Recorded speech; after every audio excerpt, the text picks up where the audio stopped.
بسم اللہ الرحمن الرحیم۔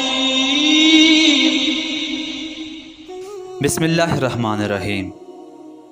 شروع اللہ کے نام سے جو بڑا مہربان اور نہایت رحم کرنے والا ہے۔ امام حسین علیہ السلام کے ننھے بیٹی علی اصغر کو کربلا میں کس طرح شہید کیا گیا؟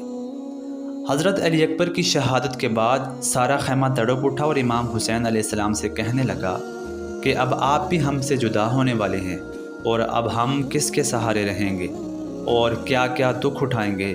آپ نے سب کو صبر کرنے کا کہا اور فرمایا کہ صبر کرنے والوں کے درجے ہمیشہ بلند ہوتے ہیں۔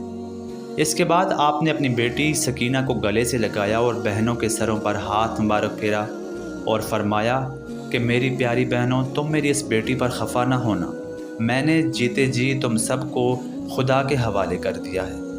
تم سب میری جدائی میں رو لینا، مگر سر اور سینہ نہ پیٹنا، زبان سے اللہ کی شکایت کبھی بھی مت کرنا، صبر کرنا اور ہر حال میں اللہ کا شکر ادا کرنا۔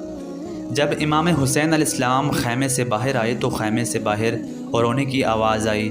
جب آپ واپس اندر کی طرف لوٹے تو معلوم ہوا کہ پیاس کی شدت کی وجہ سے علی اصغر کا آخری دم ہے۔ امام حسین علیہ السلام نے بچے کو ہاتھوں میں اٹھایا اور اس امید کے ساتھ باہر لے گئے کہ شاید وہ لوگ اس کو بچہ سمجھ کر پانی دے دیں۔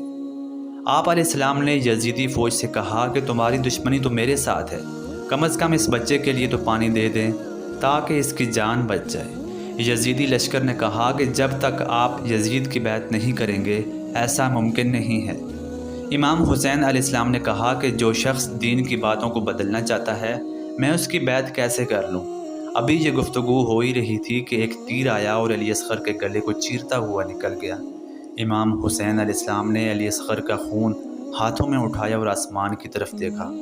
اس طرح اس معصوم علی اصغر نے کربلا کے شہداء میں اپنا نام درج کروایا۔